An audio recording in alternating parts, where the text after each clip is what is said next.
remember, shout out to my Patreon. Y'all are the real MVPs. I'm going to be trying to do some special things for y'all in this new year because y'all have definitely been riding with me. If you would like to join my Patreon, it's very simple. All you have to do is go to www.patreon.com/bstokestyling and make your pledge. $5, $10, or $25.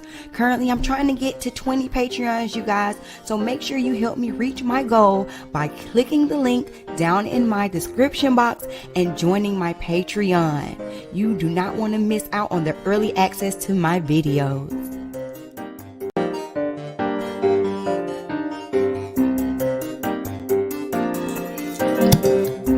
Hey, you guys. Oh, I'm so glad to be sitting in the chair.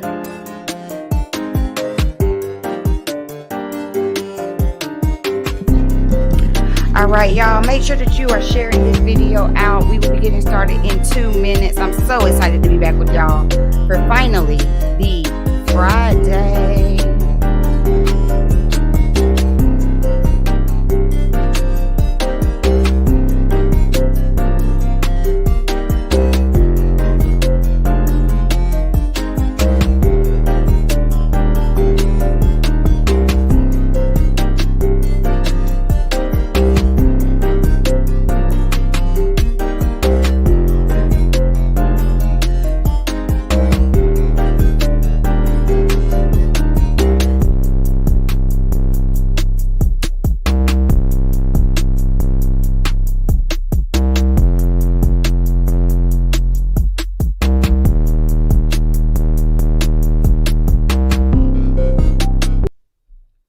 Don't forget to order your custom Bespoke Styling merch. That's right, we have merch. Just click the link down below in the description box and order your Bespoke Styling merch today.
All right, we about to get started. Did y'all hit the like button? I hope you did. We're gonna have some fun tonight.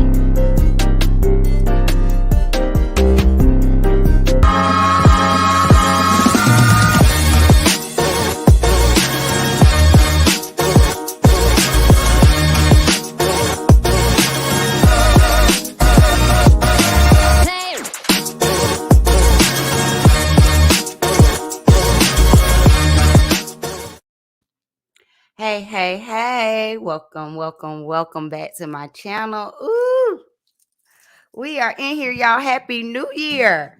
This is my first time seeing y'all in the new year. I am just so happy to be here. Thank you to everyone who has joined. We are going to get back into our Finally Be Friday lives. I know that this is later than usual. Let me turn my phone down. Okay. I know that this is later than usual, but as y'all know, I just had the baby. And honey,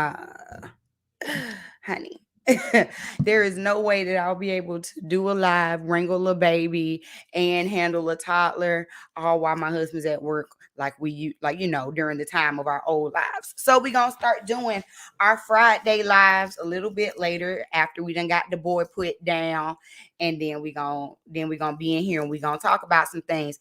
Hey, Mom Life of 5, thank you for joining.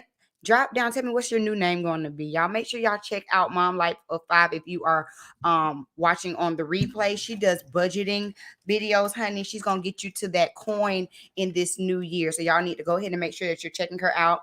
Hey, CNN family. Thank you so much for joining, you guys. CNN family, another one of my YouTube family lifestyle content. Um, she just did a haul over there on the Instagram. I think I shared it on my reels. If I haven't yet, it's going to be shared on my reels tonight. So y'all make sure y'all check her out. Also, one more thing, I had to throw on a little bit of lip. Okay, shout out to it's the Spencer family here on YouTube.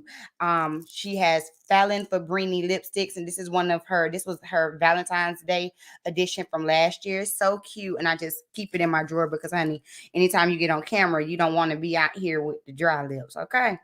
Thank you again, everybody who is joining. We got a new format for Finally Be Friday live, you guys. So I hope that y'all are ready. Oh, look. First of all, let me stop touching the camera. Y'all like this camera? I got my heavy duty camera out today. Okay, I got my heavy duty camera out today for y'all. All right. So before we get started, well, let's go ahead and jump on into it. I have my top 10 topics of the week, and that's how we're going to be running the show from now on. So if y'all have anything specifically that you want to talk about, or that you would like to hear my opinion on from now on, submit all of that in my DMs on Instagram, and we will see if it can make it into the top 10. We're gonna do this 106 in Park style. Y'all remember 106 in Park? Y'all remember 106 in Park? We're gonna do this 106 in Park style. So let's start off with number 10.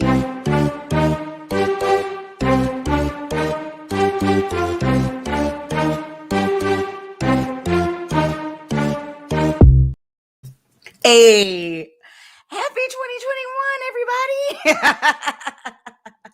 Happy 2021. So the number 10 is, ain't it a blessing to be here in 2022? Did I say 2021? 2022. Okay, thank you. Look,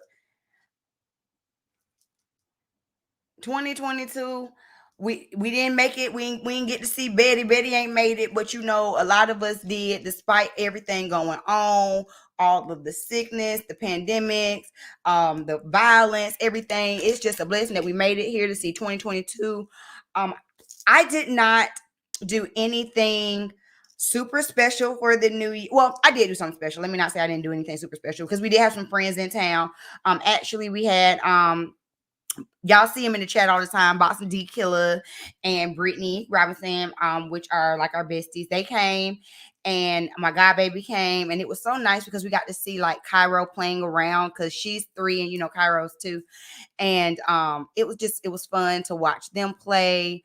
That was my first time really like getting lit since having the baby, so that was fun. Although, you know, it's not lit like before baby. You know, you be lit after 2 good glasses of wine. Speaking of, cheers. I have a little glass to ease back into the live stream, y'all. Before I got on this live stream, I'm not gonna lie, I was a little nervous. I know. I was a little nervous. It's been a minute since I've been on live. I was like, do I still have it? Am I still gonna give what needs to be gave? I was still gonna give the energy. You know what I'm saying?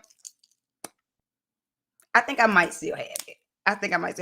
Y'all tell me what y'all did for your new year down in the chat box. If you're watching on the replay, you can always tell me about your new year down in the comment section. And I'm going to tell y'all, ever since this new year came in, I've been feeling good.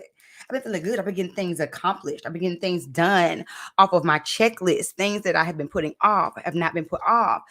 I have new energy. I'm not pregnant no more. So we back to work, you guys. We back on the grind. So y'all are definitely going to be seeing me a lot more and in a different format. All right, that's it. I'm done with my little rant for this new year. Let's move on to number 9. But before we move to number 9, I do want to make sure that I shout out my merch. I should have brought some of my merch in here. I'll make sure I have some next week. But if you did not know, I do offer merch. You can always check that out. The link for that is always in the description box of my videos. So you know what? Let's pay a little bill real quick. Don't forget to order your custom Be Stoked styling merch. That's right, we have merch. Just click the link down below in the description box and order your Be Stoked styling merch today.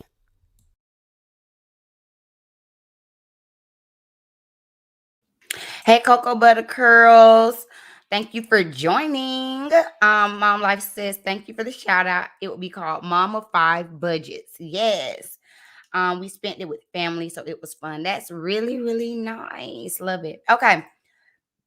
So let's go to number 9. What's number 9 topic?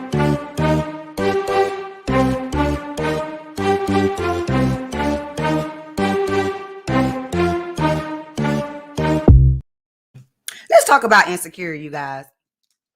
Insecure season finale. Now, I did not review Insecure on my channel this season, or honestly, I've never reviewed Insecure on my channel, but I am an avid watcher. Of course, I've been watching and supporting Issa all the way since the awkward black girl over here on YouTube.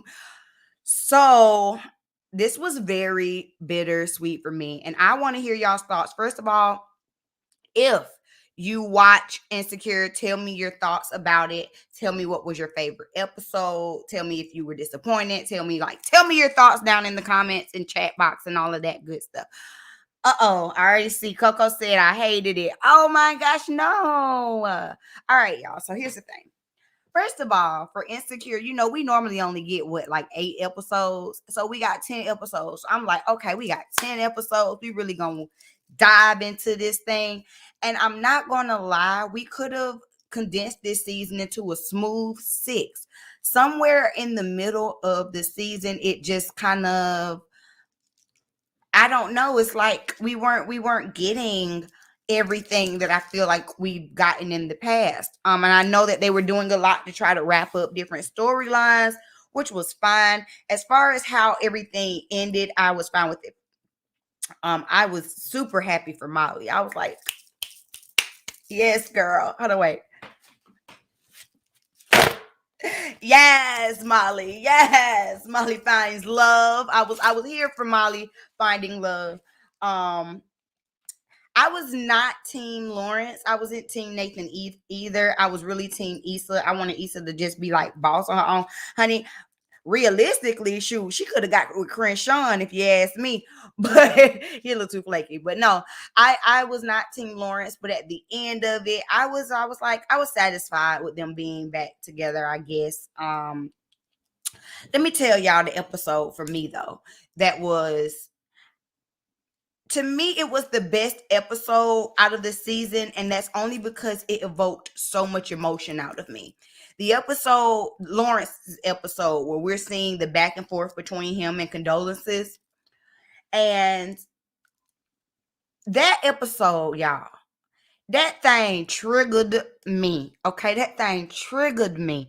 I don't know why I was triggered. Like, first of all, I was pregnant on top of that. So you already know, like, my emotions are just like drop of a hat. I spent 30 minutes after the episode just crying because I was sitting there like, are you okay? But I spent like 30 minutes crying after the episode because I could see it from both sides. I remember, like, I don't know if some of y'all might not know or whatever, but when I had the boy, my husband was deployed at the time. So I was legit like a single mother. Like, I had my sister and we lived in North Carolina, so I didn't have any family besides my sister. My sister lived with me, but my sister worked a full-time job. You know what I'm saying? Like, actually, my sister worked 2 jobs. So I didn't have a whole lot of help. And I just remember them days, honey, when she was sitting on that toilet about to fall asleep, man. Meanwhile, cut screen, Lawrence is over here banging and living his best life. I felt it. When he gave the baby them carrots, I was mad with canola oil because I'm like, you don't just be giving the baby food. You don't know what the baby's allergic to. Like, I felt it from both sides. I feel like Connecticut got the bad, like, because people don't like her so much that people were going in on her in the comments. But realistically, I could understand the hardship of being a single mother because that's what she was. That episode triggered me, y'all. It triggered me. I was just all, but then I'm like, Lawrence is over here. He's trying he is trying to be there, but you can't just come in and think, especially if you ain't been there during the pregnancy, you can't just come in and think that you just gonna be making decisions. Homeboy, where you been? I just, I was triggered. I was triggered. Now and then when Lawrence finally came in there like Dwayne Wayne and professed his love at the party. Now it didn't give the quite Dwayne Wayne-esque feel because that's my favorite episode of Different World, but it was close. He told Issa what it was, that he loved her and stuff like that. I was like, doggone it, about time, because we sitting up here going around and around in circles with Nathan as if anybody actually thought that was going to work. Yeah. What else? I like Kelly's comedic timing is always perfect. I wish through the seasons, honestly, they dropped the ball in being able to add more depth to Kelly. And maybe that was intentional, especially because she's one of the writers. But I love Kelly. I would have loved to see more of her. I wasn't really worried about Tiffany's character because even throughout the old seasons, besides when Tiffany was battling postpartum, she never was like a pivotal character, in my opinion. Is that it? Is that everything? And I'm just glad that Issa's out here living her dream, living her best life. She's no longer insecure. Y'all seen that mirror bitch wasn't there no more. So she's no longer insecure. And I think it was fitting. How's my thing? Hold on, y'all. I'm sorry. I'm trying to do something with my computer on this side. I think it was fitting how the season ended. Was it like this super climactic thing? No, it was not. However, it did what it summed everything up. It did what needed to be done. I guess that's the best I'll say. Y'all tell me y'all's thoughts on it. Coco, tell me why you hated it. Tell me why you hated it. Because I thought they did what needed to be done, I think. If you're watching it on the playback, you can always comment down below as well. Y'all let me know what y'all thoughts were about Insecure, the end of an era. But y'all know what? Issa, she ain't stopping. She has like a HBO deal. Sweet Life is a reality show that she does on HBO right now. And I know she has some other projects in the works. So I think Insecure had ran its course. You do want to kind of end on a high note, but it's definitely the end of an era. I really kind of want to go back and watch it from season 1 to the end again, just because I literally do that to Awkward Black Girl on YouTube every so often. I just go back and rewatch it. So I probably will be doing the same thing with Insecure. She need to go back to Lawrence and be a stepmama. But I guess that's karma for cheating on. Right. And see, that's the thing. It has been so many years that you forget that really though, Issa was the one that stepped out of the relationship. Like she was the one that broke them up. Although Lawrence was not the Lawrence that Lawrence is now. Lawrence needed that kick in his pants in order to get up off of his booty and off that couch and go get a real job. So, but Issa was the one that destroyed their relationship. So it could possibly be karma. True. But all right, end of an era. End of an era. Insecure, you will be missed. All right, what's number 8?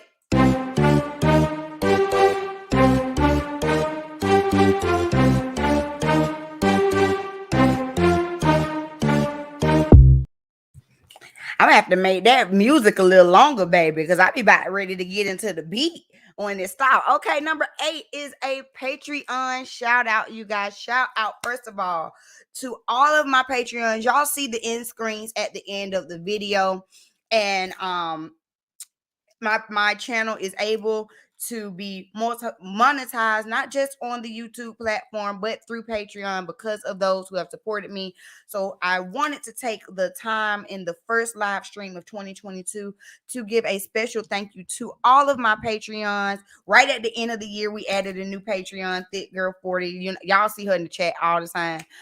So I am so grateful for all of my Patreons, and I wanted to offer it up to anyone who is watching. If you would like to join my Patreon, the link is always in the description box under all my videos. So for 2022, I just want y'all to know, because we are changing things up on the channel, just in case you can't tell. For 2022, Patreons are going to be getting a lot more. So y'all already know that on my channel, I do beauty content as well as commentary. But over the past year, I've been doing way more commentary than beauty content. Let's just be honest about it. So I'm thinking about putting more of my beauty content exclusively for my Patreons. So the YouTube channel will get some of the kind of shorter clips. Y'all will get trailers of the beauty videos and things like that. But if you would like to see the full videos for let's see, I have a wig molding video coming up. I have constructing a wig video coming up, customizing wigs. I have a wig style. Like I have a bunch of different wigs based videos that will be coming onto my Patreon. YouTube, like I said, y'all will be getting like a trailer of it, but Patreon will be the ones who get the full videos. Patreons also get early access to any sales that I do for my wigs and my units. They get the newsletter, which we just sent the newsletter out today, that gives us updates on everything. I'm going to start doing different polls, like especially when we're talking about our top 10 of the week. Patreon gets the first dibs in chiming in on what they would like to get discussed on Finally Be Friday. I'm also, just side note, you guys, I'm also thinking about starting a podcast. What do y'all think about that? Thinking about starting let me not say I'm thinking about it. I will be starting a little podcast very, very soon, but during the preparation phases and everything like that, my Patreon will be able to access it before everyone else, because what I'm going to do is go ahead and basically have a season recorded, edited, just ready to drop, and I'll just be dropping it. But guess who's going to have it first? My Patreon. Yes. So it's just $5 a month. Of course, there are different tiers, but it says little as $5 a month. Also, moving forward, these live streams, like Finally Be Friday Live, will no longer be on the channel. I'm sorry. I'm going to have to go back to giving that to my Patreons. I started off doing that, and then I got really, really slack. And so, 2022, I want to make sure that my Patreons are getting a lot more of the exclusive content and getting all the perks that they are paying for. So if you want to have access to the live streams after the live streams are over, then you just have to join the Patreon. Other than that, I'm just going to be chopping them up, putting certain clips up on YouTube, but the entirety of the live stream will be on my Patreon. So again, shout out to the Patreon. You can always join by clicking the link in the description box. All right. Remember, shout out to my Patreon. Y'all are the real MVPs. I'm going to be trying to do some special things for y'all in this new year, because y'all have definitely been riding with me. If you would like to join my Patreon, it's very simple. All you have to do is go to www.patreon.com/bstokestyling and make your pledge. $5, $10, or $25. Currently, I'm trying to get to 20 Patreons, you guys. So make sure you help me reach my goal by clicking the link down in my description box and joining my Patreon. You do not want to miss out on the early access to my videos. All right. I got hot in here, y'all. You know how to get the fan on. All right. What's number 7?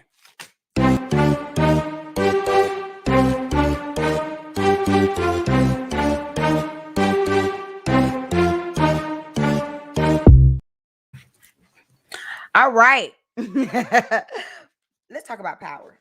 Now, y'all know I review Power on the channel. I did review the first episode of season 2. However, right after that was when I had Makai, and I just did not have, I didn't have the energy to be filming a whole bunch of reviews, but I have been watching it. So let's talk about Power real quick, y'all.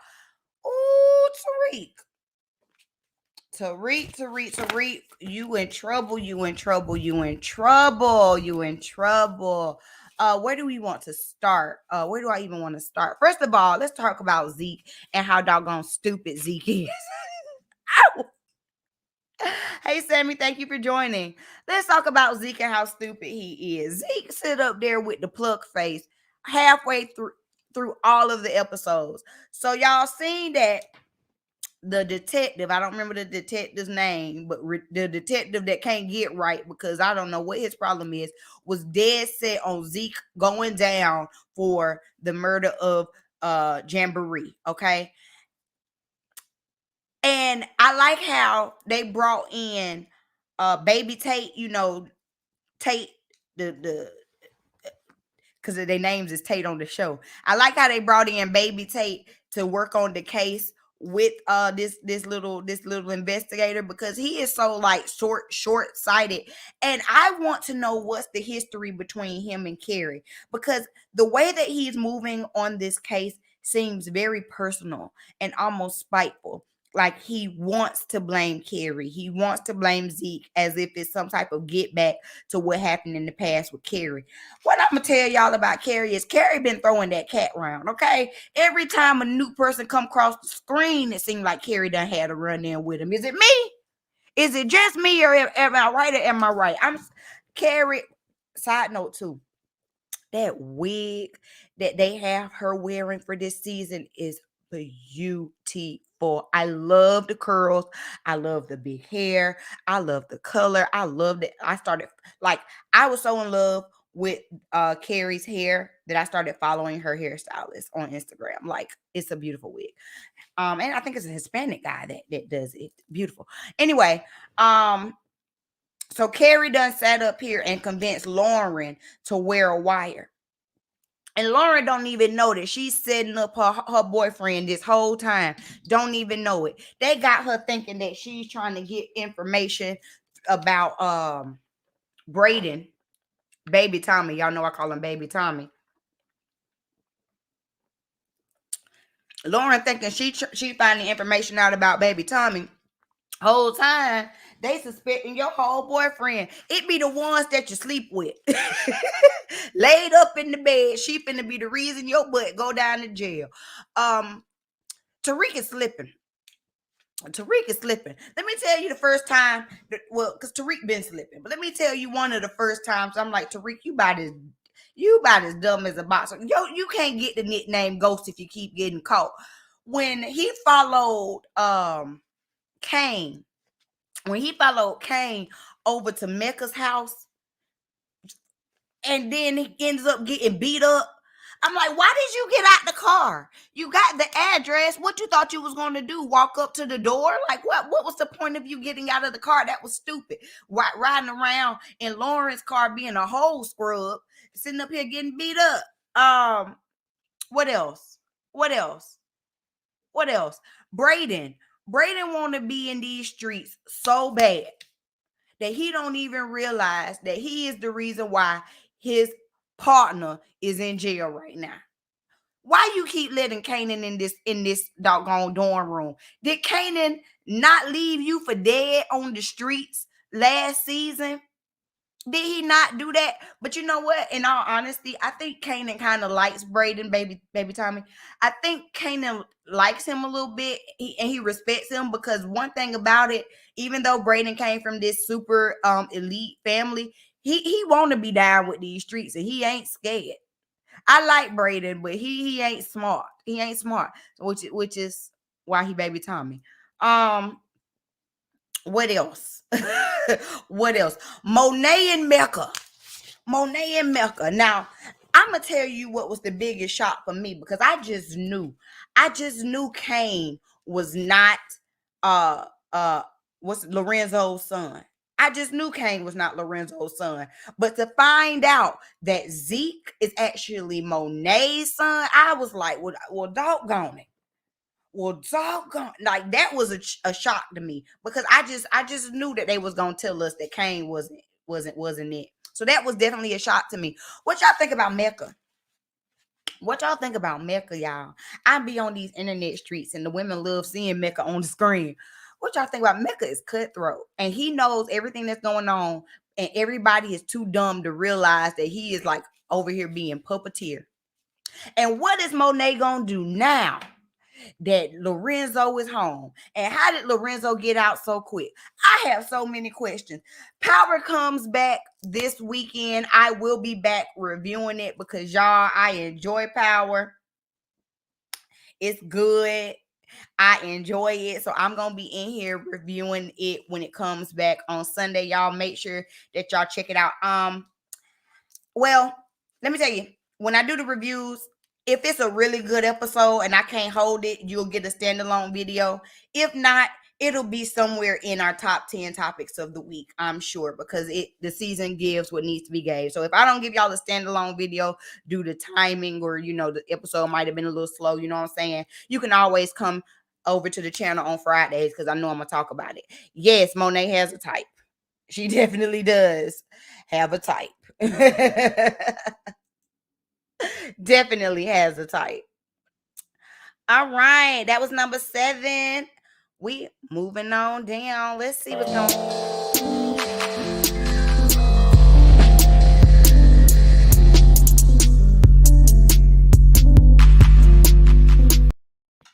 All right, Married at First Sight. Married at First Sight season 14. This is from Boston. It premiered this, what day does it come on? Tuesdays or Wednesdays? One of these. I just watched it last night. I didn't know what day it came on. Y'all, Married at First Sight is a hot mess. Do you hear me? A hot mess. I've started watching Married at First Sight. I think it was, if we're on 14, it might have been like maybe season 11, the Charlotte season. That was when I first started watching Married at First Sight, and I've been watching it every season since. I am convinced that these experts have no idea what they're doing. Like that, at this point, I am convinced. Like, I had faith in them on the Charlotte season. Yeah, there was a couple of oddballs in there that I was like, how did you make it? But I had some faith. Then they went doggone to Atlanta, and I was like, ooh, how did Chris get on the show? Now I'm questioning everybody's credibility. Then they went over to, where was they just at? Houston? Was it Texas? Somewhere in Texas. And I was like, okay, all right. Some of them was shaky, but okay. And I think at this point, all of the couples from last season either are divorced or have announced their divorce. But now we're in Boston. So I'm going to give y'all my quick little thoughts about Married at First Sight. This is not going to be a scene by scene review. Number one, because Married at First Sight is entirely too long. Let's be clear. I watched it. It is 2 hours without commercials. 2 hours without commercials. Lifetime. Listen up. Listen up, Lifetime. Don't nobody got 2 hours every Tuesday or Wednesday or whatever day this come on. That if it's 2 hours without commercials, if you watching it live on Lifetime, that means that is 3 hours that you sitting there watching these people try to get married and love each other. Absolutely not. We don't want it. We don't want it. We want the show. We don't want it to be that long. Lord, I'm about choked up. Ooh, hold on. Ooh, I done swallowed down the wrong hole. You know how that's a myth, but you know how you be like, went down the wrong pipe. Okay. But yeah, back to you, Lifetime. Lifetime, we don't want no 3-hour show. We don't. Okay. We do. We don't. You can hit it. You could have hit that real quick with a smooth hour. If you wanted to stretch it out, that could have been an hour and a half. And I'm talking about with commercials. But for it to be 2 hours without commercials, I was exhausted. Cliff, my husband didn't even make it to the wedding. He didn't even get to see the wedding because he was knocked out. He was tuned out. I don't need to see every family member's reaction. Give me a quick little split screen of how people reacted, and let's keep it moving. We ain't got to dive in like that. But okay, let's talk about Married at First Sight. I'm gonna pull up the couple so y'all can see them. Hold on. I got up all these screens. Okay, let me share my screen so that y'all can see the couples, because let me tell you, I ain't feeling confident. This season ain't looking too confident. Okay, it ain't. Let me move this over. Can y'all see? Let me know. Drop down in the comments. Can you see? Let me zoom in for y'all, because I want y'all to be able to see these people. Okay, you see them? You see them? What's her name? Because I don't even know people's names. I know his name. He go by Isaac, but that ain't his name. He go by Isaac. His real name is something like Ola Jawan. And then I think her name was what? Kira something. Look, let me scroll. What was her name, child? These names. I don't remember. It's week one. I'll get the names right. But this is the couple. You see the couple, okay? Him, how he got on this show is the fact that he made it on this show lets me know that the experts are playing games. Let me tell you about him. 29 years old. We had an episode of 2 hours. He might have kept his shirt on for 15 minutes. Okay? I was so sick of seeing his chest, his chesticles. I was so sick of him. He comes on the screen because y'all know they explain everybody and give them their backstory and they give him a little nickname. I ain't even had to look at his nickname.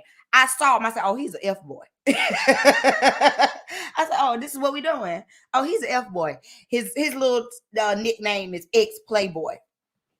He come on the screen. He talk about how he done been out there in the streets, and he's finally ready to settle down. He done played games long enough. When he was out there in the world, he used to tell the women that he was Isaac, and Isaac is his middle name. But oh, did my battery die? Hold on. Wait a minute, y'all. Hold on. I'm sorry. I don't know. My my battery should not have died. Hold on. Oh, it did die. Y'all give me a second. I'm sorry.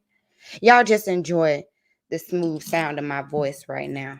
Let me get off the screen. Enjoy the smooth sound of my voice while I get my camera back on. But let me get back on him while I'm talking. So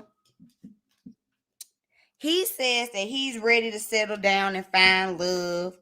And he's no longer going to be Isaac. He's leaving that in the past. And when he was talking to his family, I said all the red flags were showing up. Number one, the fact that you think that you are a reformed F-boy is an issue for me. Okay. And then when he went and announced it to his family that he was going to be on Married at First Sight, and they asked him, they said, well, what do you want in a wife? He says, well, a wife has to be able to cook. That's a deal breaker. And then the people at the table were like, well, what else do you want? I want a traditional wife. But he's a party boy. They have the doggone bachelor party. And why is he on top of the stripper? When I say on top of the stripper, I mean shirt off, the stripper sitting down. He got his leg wrapped around the neck and shoulders of the stripper. But you're a reformed party boy. You're a reformed F-boy. You ready to get married. But you turned up like this on the show. If you turned up like this at the bachelor party on the show, I sure wouldn't want to see you at a private bachelor party. He had his head on the stripper's booty. Mind you, this was the most broke down stripper I've ever seen, and you got your head on her booty. It was just like, sir, why are you here playing games? And why are you here? And then look at him. He's not cute. Now, I will give it to him. He does have a nice body, which is probably why he kept his shirt off the whole time to try to distract the young, stupid heifers from the truth. Look at his face. He ain't cute, and his ways don't make him any better. Okay. And then with her, she's pretty. Love her. She sings very sweet. But what's her issue? Damaged. Why? Because every dude she come around cheats on her. So y'all gonna put the girl who has trust issues because every relationship she done been in has ended in somebody cheating on her with the guy that don't know how to be in the monogamous relationship out here being an F-boy. Y'all playing games, Lifetime, and I see you. I wouldn't be up here playing with y'all. See, I don't mind the concept of Married at First Sight, but see, y'all are out here for ratings and it's obvious. Moving on, let's see the next couple. All right, the next two couples. Over there on the very end, what's her name? Jasmina, I believe it's her name. And then his name, I'm trying to find the names, y'all. Yes, Jasmina and Michael. I was right. Okay, I saw it. I thought it in my head. So the black couple is Jasmina and Michael. The white couple is Lindsay and Mark. Is his name Mark? Yes, Lindsay and Mark. Okay, let's start with Lindsay and Mark. Out of the couples for this season, I do believe that Lindsay and Mark might actually make it. I could see why. Well, no. Let me not say they'll make it because it's episode 1. We only seen they wedding. I don't know if they're gonna make it, but I can see why the experts put them together because they are both kind of outgoing, boisterous people. They are cat lovers, I guess, honey. What, there's gonna be 5 cats in that house. Don't you bring me damn thing from that house. Don't bring me a plate. Don't bring me a cup. Don't bring a covered dish. Don't bring you don't I don't know if I want you to bring bottled waters. We sitting at the office. I'm cold. I don't want to wear your sweater. Nothing. We go into what's his name? What I said his name was Mark. We go into his house, honey, and the doggone cats are on the counter of the kitchen. I say, oh no. You can offer me nothing. You can offer me a mint out your pocket.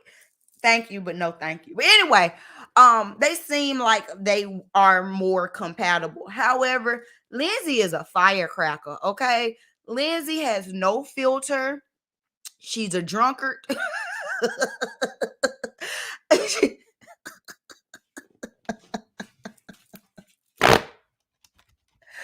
Listen. I'm a girl who enjoys a good drink, okay? I do enjoy a good drink. But baby, when I say she was so toasty at her wedding, and she reminds me, speaking of toasty, she reminds me in the face of Pumpkin from not Ready to Love, from Flavor of Love. She reminds me of Pumpkin. Y'all remember Pumpkin? That's what she reminds me of. But anyway, they ain't even made it. She was so lit at her wedding. On the bus ride to the wedding, she done bust down 2 bottles of champagne. They keep showing her, and she keep trying to sip champagne. It keep falling all down her chin and down on her chest. I said, baby, put the bottle down. Put the bottle. Turn up at the reception. You need to make it down the aisle. Honey, they asked her where her vows was. She dang near took her whole dress off to try to find her vows. She is a hot mess. She talking through the whole ceremony.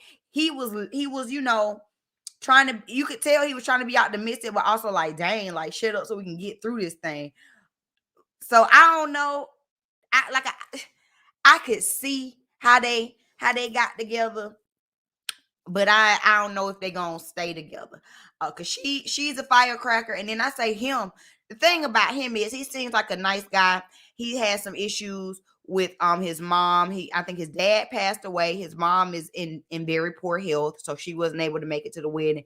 My only issue with him is that I wouldn't be able to look at him. He'd be bug-eyed. You hear me? If I rolled over and looked at him in the middle of the night, child, I'd be scared. That ain't nice. I'm moving on. Let's go on over here to Jasmina and Michael. Jasmina is gorgeous. Michael seems like a nice guy.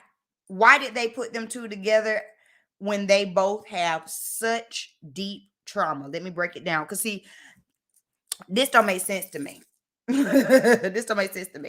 So Jasmina, her mom walked out of her family, walked out of her life.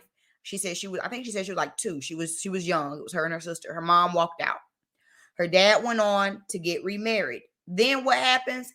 Her dad and her stepmom get divorced, and her dad decides that he wants to move to Jamaica.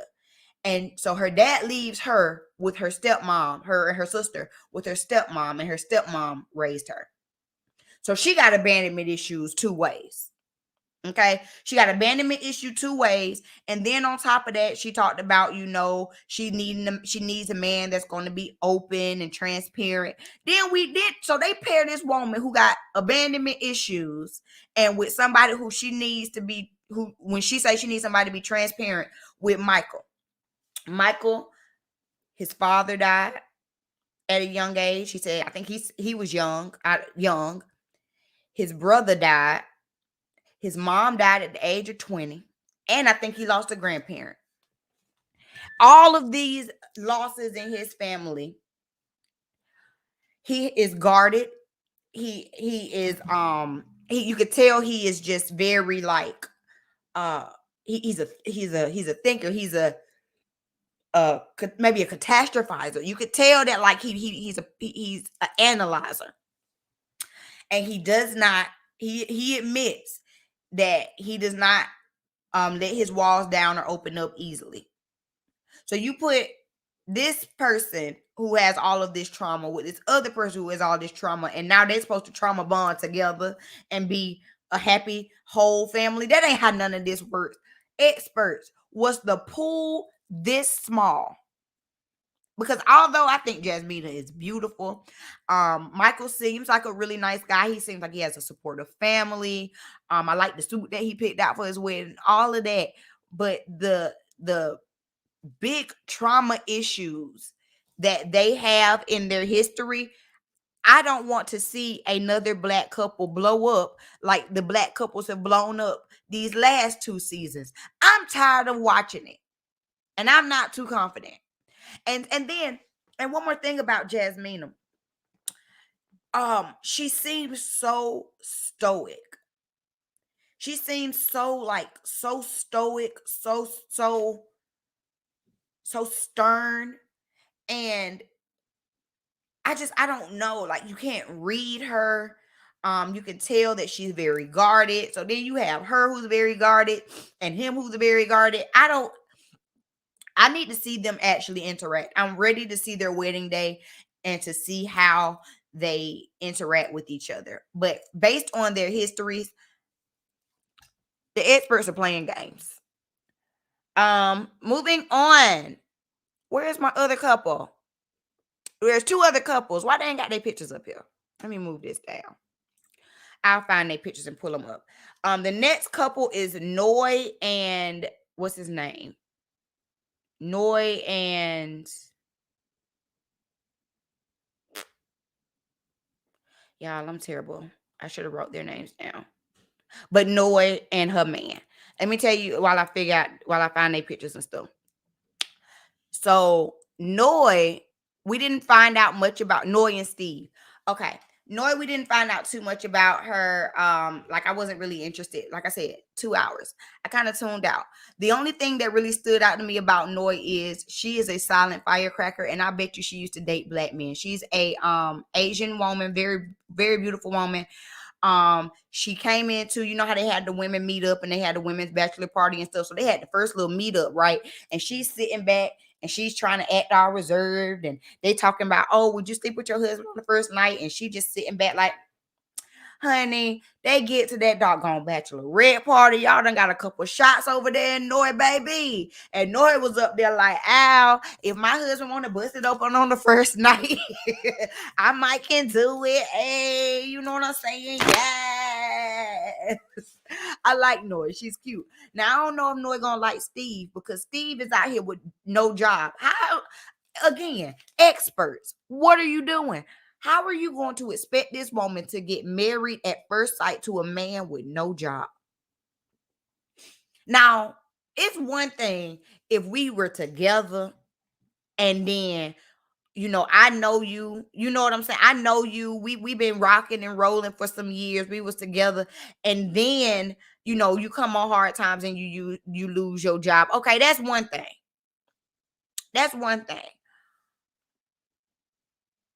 But for me to walk into this marriage and you ain't got no job and y'all was supposed to find me my husband, y'all failed.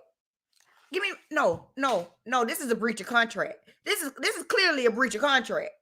He's a nice looking guy. His name is Steve. He's a nice looking guy, but y'all done lost y'all ever loving mind thinking that you gonna pair me with some jobless man. Let me share my screen so y'all can see them, so y'all can put a face with the names Noy and Steve. Just off the fact that this fool ain't got no job. I don't want to say it like that, but seriously, just off the fact that this fool ain't got no job, this ain't gonna work out. Just out for that reason alone. for that for that reason alone, this ain't gonna work out. There go Noy and Steve.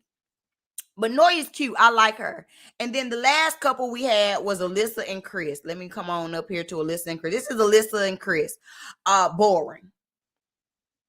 Boring. There's always one. Boring. They had the bachelor and bachelorette party. He ain't want to dance with the stripper. He ain't want to do nothing. She ain't want to dance with the women. A whole bunch of look. This is their wedding picture. Look at this. Look at this wedding picture. This tells you everything you need to know. This ain't gonna work out. This ain't gonna work out. Look at that. Look at her shoulders. Her shoulders are all tense. Like this is what y'all gave me. I gave y'all the chance to find the love of my life, and this is who you bring. He look happy. They say he says he's a serial monogamist. He's been in many long-term relationships. He just ready to find love. My husband don't think he is as straight and narrow as he's trying to portray. I don't know. I can understand that thought process. But boring. I don't look forward to seeing them at all. They ain't gonna give us nothing that need to be gave. But that's it, y'all. That's Married at First Sight. Are y'all gonna be watching? I will be watching. I may not review it. Again, I may not review it. If the episode is interesting, if something interesting happens, I might add it to the top 10. You know what I'm saying? I might add it to the top 10, but I'm not going out of my way to review this show, especially not because it's like freaking 2 hours long and they've lost their mind. His shirt was off the whole montage. I thought this was the show too hot to handle. That's how the whole time he had his shirt on the whole time, giving straight up F-boy vibes the entire time. He gonna break that lady heart. I'm mad about it. All right, we are finna be to the final 5 topics. Before we jump into the final 5 topics for tonight's live stream, we're gonna be going through them pretty fast. What I want to do, I want to give y'all a quick little commercial break. Let's do it. Pay some bills.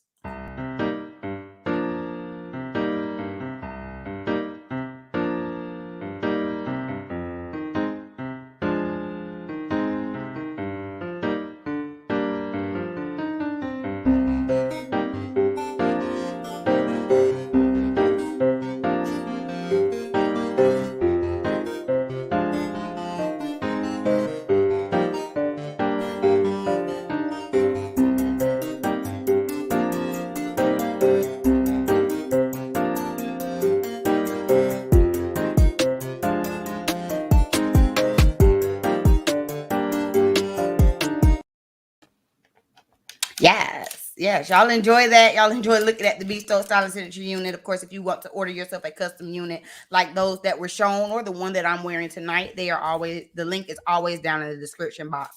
All right, let's talk about number 5.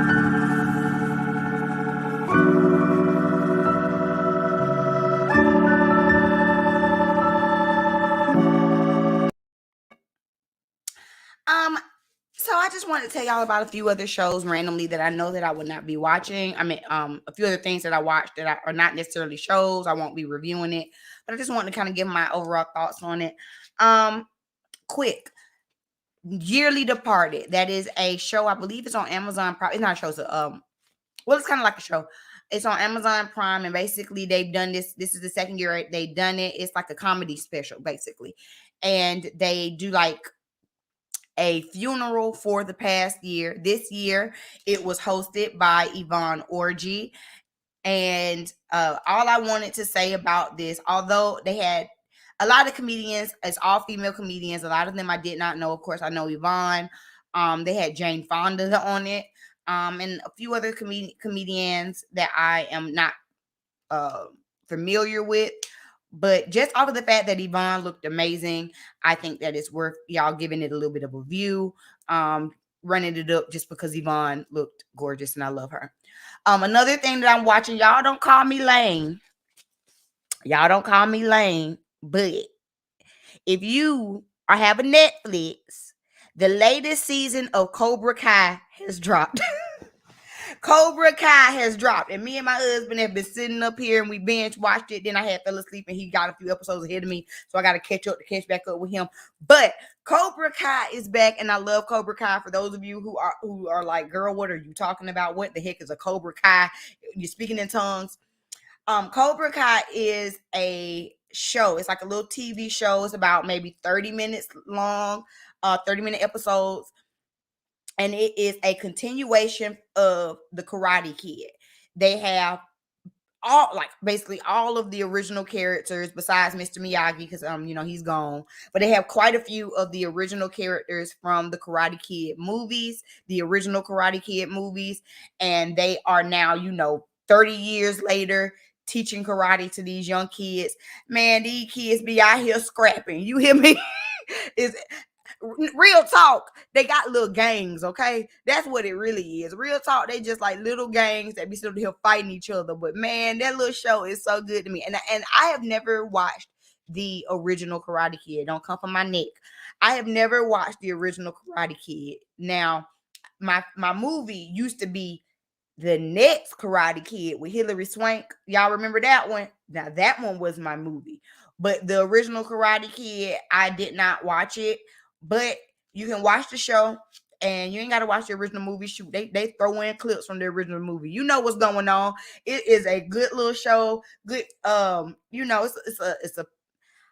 it's essentially a family show. If you have like preteens or higher, they might slide a cuss word in every here and there, but for the most part, I think it's a good little show. So I'm excited about that. Of course, I will not do reviews on that, but that's just some things I'm watching. What else I seen this week that I want to talk to y'all about? Are y'all watching Love and Hip Hop Family Reunion? That's a hot mess. That's a hot mess. I'm sick of Erica and Safari. Break up, make up, don't make no babies no more. I don't care. Get off my screen. And Cisco is a fool and he crazy, and I don't want to see him no more neither. That was it. That's it. That's all I got for what I was watching this week. Y'all tell me down below, comment down below, and tell me, what have y'all been watching this week? Throw me some movies, some TV shows, some series. Tell me what I need to be checking out. Some things that I'm excited to see is Hotel Transylvania is coming out on Amazon Prime. Yes, I'm excited to watch that. Y'all, clearly I'm a big kid. What else? I think that's all I'm really excited about. Don't judge me because I haven't watched The Karate Kid, okay? Don't judge me. I didn't. Don't judge me. Anyway, you guys, make sure you like the video if you have not already. Thank you to everyone who has been joining us so far. We're getting on down the countdown. So what do we have for number 4?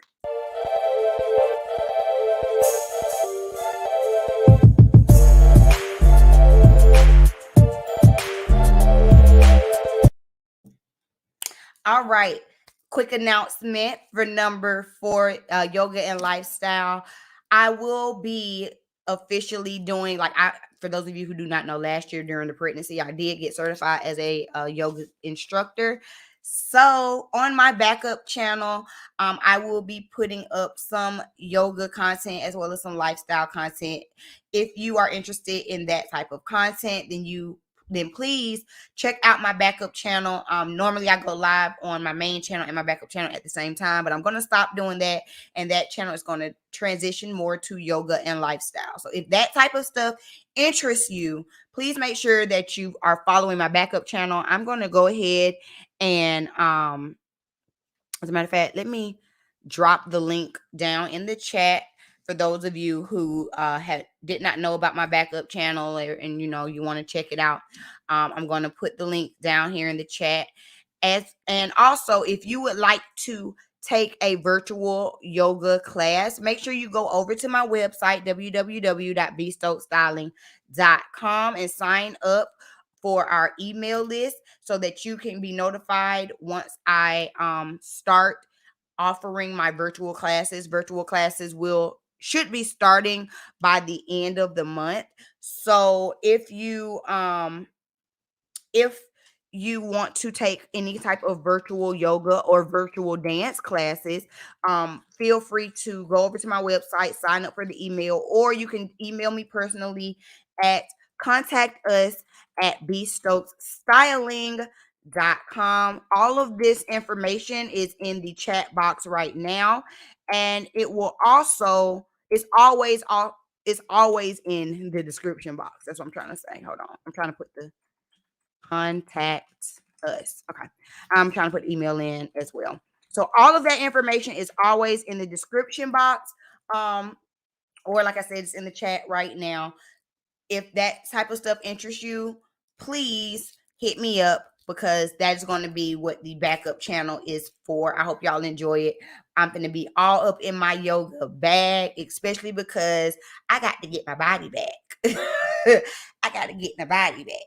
Although I'm all right now. I like how I look right now, but I got a little bit of a fupa, and we got to get that. We got to get rid of that. Okay. We are officially at our top 3 topics of the week. So, I'm so ready to get into topic number 3, y'all. Let's get into.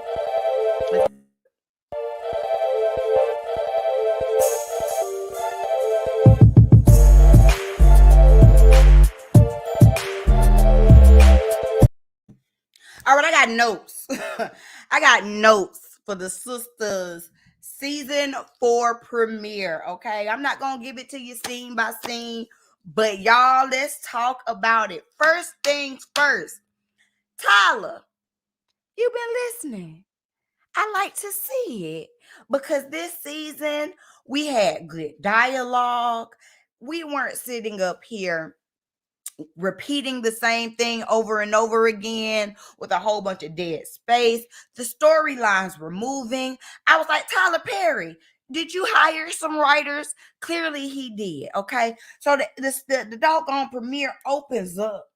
It opens up with Andy still in the bed. Now, I ain't do my last review. I don't think I reviewed the last 2 episodes of Sistas, because that's right after I had the baby. But y'all know I reviewed all of season 3. If you enjoy Sistas and you like those reviews, the playlist is on my channel. But back to it. So it starts off where last season ended with Andy, and she had just got to bed with Robin. You know what I'm saying? They had just did the do overnight, and she's waking up all late to go to work. And Robin's like, no, can we do it again? And she's like, do what again? Who is we? And Gary come walking out the bathroom. I said, oh, here we go. Of course, Gary is included in this. Turns out this whole thing was some type of dream montage. Don't play with our emotions like that no more, Tyler. I get so sick and tired of you. She dreaming this episode. Last episode, old boy done got shot with rubber bullets. Listen here. We have got to come to learn that his doggone cliffhangers are some bull. Okay, they are some baby back bull. Okay. But anyway, Andy's moving on. Andy is moving on from Gary. She is all in with Robin. She is all in. She goes to work just beaming and talking about how big he is and how much money he got and all of this stuff to Fatima. So she ain't even taking Gary's calls. Gary out here spending hundreds of dollars on flowers and popping up and all of this stuff, and she ain't paying him no attention. And Fatima's cop blocking. I pray that Andy is officially gone from Gary, because for her to be a lawyer and to be this smart, she is dang dumb.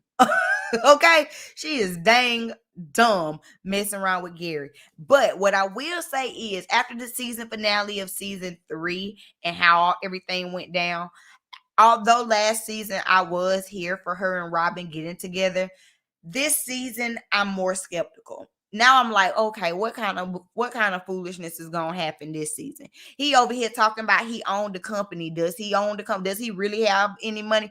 Andy, have you seen the paperwork? Check the paperwork. You know what I'm saying? Check the paperwork, because Tyler and his games, I ain't got time. Next, we see Danny. Let's talk about Danny. She finally gets honest with Preston. Now, y'all know that Danny and Cowboy have been doing this back and forth, and back and forth, and back and forth. 4 episodes now. She bring him in, then push him away. Then bring him in, then push him away. And then get mad when he stays away. And so he done came over to the house. And this scene tickled my soul. It tickled my soul. This is when I knew that Tyler must have had somebody else in the writing room because it made me laugh wholeheartedly. Cowboy comes over to the room to Danny's house. He pops up. El Fuego, the stripper, is getting ready to leave Danny's house. Y'all remember at season finale, now he had done slept over. Now we don't know if they had did the do or not, but we it was insinuated that the do and the deed was done. But okay, so Preston comes over just as she's going to let El Fuego out the house. And so then Preston's like, oh, who is this? And El Fuego got into the most flamboyant accent and just impression. And that thing tickled me. So some, oh, Danny, who is this? I love me a cowboy. Yes. I don't know why that thing tickled me so bad. It tickled me so bad. But anyway, at the end of the day, Danny's issue with Preston is that he was overstepping his boundaries and she did not feel safe with him. She did not feel safe because of his family and just how he's been moving. And when she broke down her issues, I was like, okay, yeah, I can kind of see how she could be a little bit standoffish. I could kind of see that. But Preston did not take it well, and Preston left and said, don't ever call him no more. Now, as much as I had liked Preston last year, when Danny broke down how you done got my landlord to let you into my house twice. That's weird. Then the day after your brothers came to my job and threatened my life, you let your sister into my house. You didn't talk to me about it. You didn't ask me about it. I come home to this girl. I don't know her. Your brothers could take her phone and have my address. They didn't already threaten my life.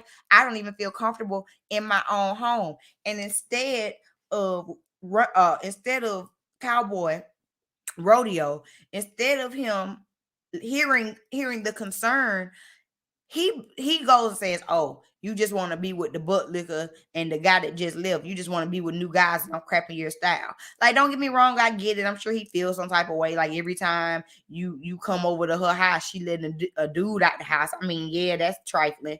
But also she did list some legitimate concerns that could be some legitimate red flags. So I guess Danny ain't gonna get no love. I guess now she's supposed to be starting a romantic relationship with the stripper. Are you supposed to be in love with a stripper? Shout out to T-Pain. Does that work? I don't know. Are you gonna get him out the club like Diamond? I don't know. I don't see it working. What else we got? Maurice is trauma bonding. You know how I was talking about them over there on Married at First Sight trauma bonding? Maurice is trauma bonding with Q, who's in jail. Why is Q calling you from the jailhouse and you answering the phone? And then sitting up here acting stupid like you don't know that it's Q calling from the jailhouse. When your phone come on and they say, hello, you have a collect call from Fulton County. Click. First of all, you robbed my house. I mean, you robbed my roommate. You come to my house, dick me down, then turn around and pull a gun out on me, take me to my job for you to rob my job. And then you think once you go to jail, on top of all of that, I'm finna pay to talk to you? Absolutely not. Absolutely not. Absolutely not. Maurice was on one in this episode, okay? Maurice was on one, but I guess he's finna go on a little date that Calvin, aka the Panty Man, is setting up because Calvin say, I know gay dudes. I know gay dudes. I got a guy that you might like.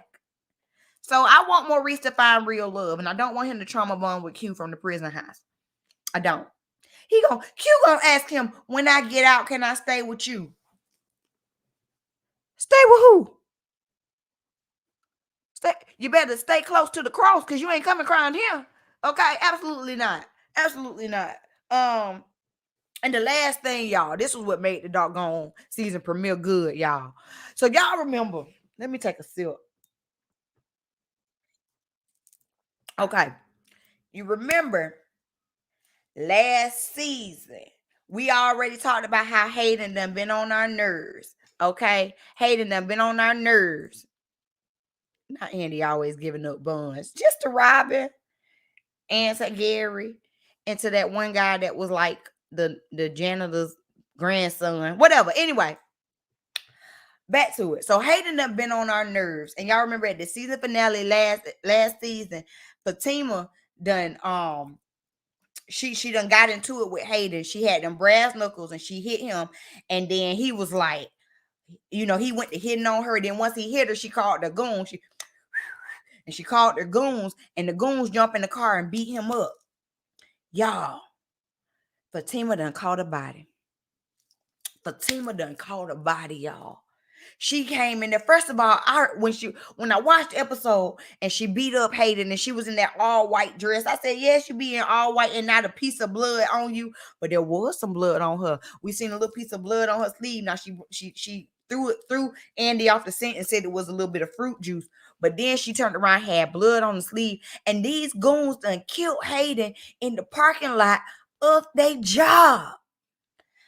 Fatima looked like, oh my God, because I'm sure she didn't expect them to kill him. Maybe she just wanted them to beat the sense into him. But now Fatima done caught about it. What we gonna do? Now, I know that they said that Fatima and Zach are getting a spinoff. That is the word on the curb. I believe I did see an official, like, something about it. So they are getting a spinoff. Is the spinoff gonna be like a Bonnie and Clyde type of situation? All I need in my life to say is me and my girlfriend, down to ride to the very end. It's me and my boyfriend. Is that what's gonna happen? Is that what's going on? And who are these lawyers looking for Zach? Are they lawyers sent from Hayden, or are they lawyers sent because of Hayden? Questions that need answers. I was like, oh my God, Fatima. And then, okay. And see, look, I got excited. Let me calm down. Hold on. Because I done got excited. The season premiere did what needed to be done. I actually got excited for Sistas. Because Sistas, at the end of last season, Sistas had got kind of slow. I was like, oh Lord, I got to watch Sistas again. But the season premiere did what needed to be done.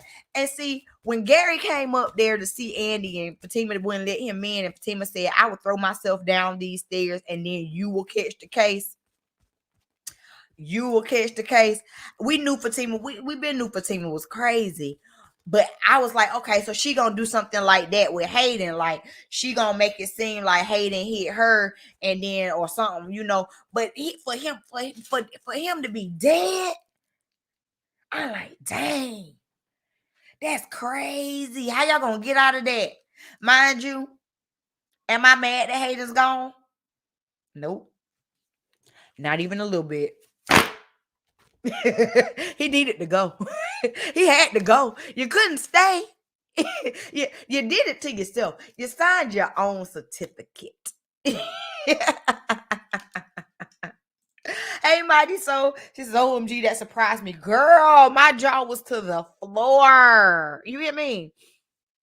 You think they're from Hayden. And see, my thing about it too was, as far as Hayden coming up to Zach and confronting him about insider trading. Show me proof, homie. Give me proof. All you have is a hunch. You can't convict me with a hunch. That's how I would have thought about it. Because think about it. Yes, technically, Zach was insider trading. Technically, because of who he got the tip from. But how can that be proven? Him and this lady are not in contact. They don't run in the same circles. She offered him some money to put on the stock. He did not take that money. So there's no ties to him and this lady. So how are you going to connect him to any type of insider trading? I wouldn't let that phase me at all. You know what I'm saying? Like, I wouldn't let that bother me at all. Like, they can do all the investigating. Give me the proof. For all you know, I had a dream. Like Martin Luther King, and that's how I decided to put this money on that stock. And the money was legit because it came from chain breakers. So that is what it is. I don't know, but Hayden's gone.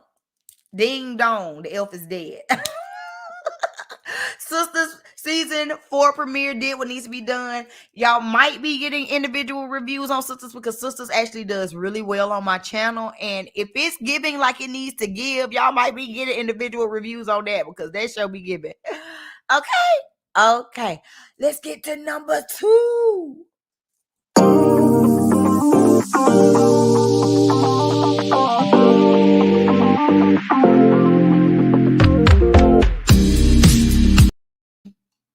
All right. So Be Stoked Styling Signature Unit. Let me fluff my hair as I speak about it. The Be Stoked Styling Signature Unit now is offering PayPal Pay Later. So just in case you did not know or do not know what that is where you can buy your unit and go ahead and get it and everything, and then you can pay on your unit in 4 simple installments. Okay, so I'm going to walk through the website with y'all really quickly so that if you are interested in buying you a Be Stoked Styling Signature Unit, you can do it through PayPal or PayPal Pay Later and spread your payments out interest free. I did that for y'all. We just started offering that. So make sure y'all check that out. First of all, I know y'all enjoy these units. You know what I'm saying? Y'all come on the channel. Y'all be seeing them. You know what I'm saying? I know y'all enjoy this Be Stoked Styling Signature collection. Y'all be up here giving love. So I wanted to show some love back. Let me pull up the website so that y'all can officially see it and see the format. Let me share my screen. Excuse me, y'all. Where did it go? Oh, here it is. Share. Okay. I'm going to make this big. All right, y'all see my website. Also, if you follow me on TikTok, you get to see some behind the scenes things that I'm working on. But this is the website, and you can, if you are unsure about what you want to get, or how glueless units work, or how you can get a unit through your insurance, because I do accept insurance as well. You can always book a virtual consultation by clicking this button here that says book now, and it will take you directly to the booking link, and you can request that. If you would like to check out the wigs that are available,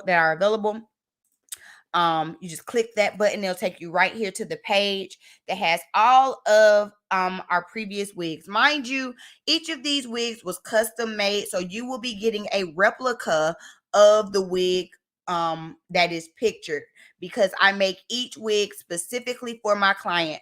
So I'm going to walk y'all through this really quickly so that if you choose to purchase a wig, you know how. Let's go with Sasha, because Sasha is who I am wearing today. Sasha, as you can see, is at $550.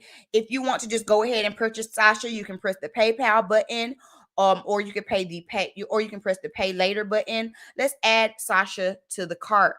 Once you add Sasha to the cart, you can see, if you would like, you can go ahead and pay through the interest free. You see how it'll break the payments down into 4 payments of $137.50. Or if you would like to pay the whole price up front, you can. Then right here, you enter your head measurements. This is to ensure that your wig is made specifically for you. And then you add it to the cart. You check out like that. Sasha is very specific. She's 22 inches, so I do not offer any other lengths in that particular unit. However, in some of my other units, you do have the option, like for instance, you see Tawny here, you have the option to change the length here with her. Can y'all see that? You have the option to change the length out. Let me add her to cart so you see, just select whatever length you want.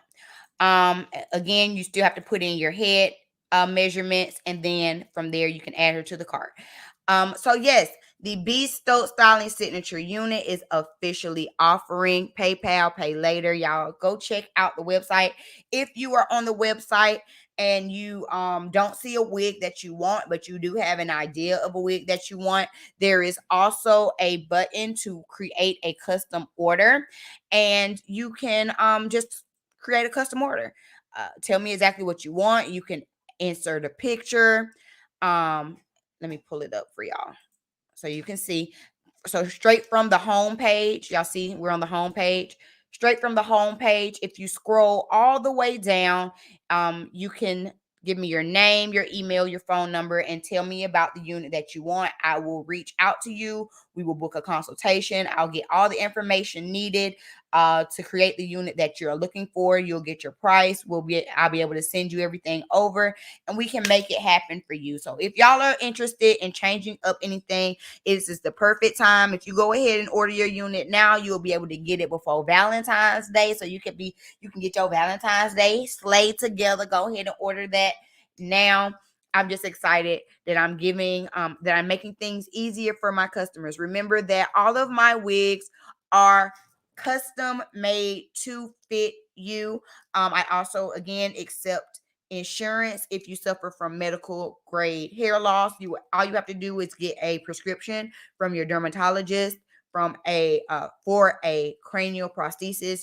Your dermatologist or an oncologist or a specialized doctor who can prescribe cranial prosthesis units.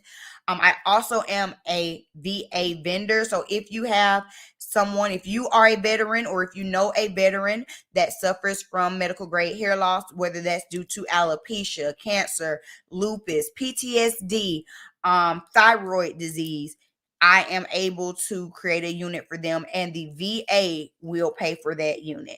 I am already a certified VA vendor. So please let people know. Please share it out. One more time, the link for all of that is down in the description box. So y'all, now that we done got everything out the way, it is time to talk about our number one topic. If y'all are just joining, y'all came in at the right time, because this is the topic that has been ablaze on these internet streets all week, and I've been waiting to talk about it over here on my channel. What is the number one topic, you ask?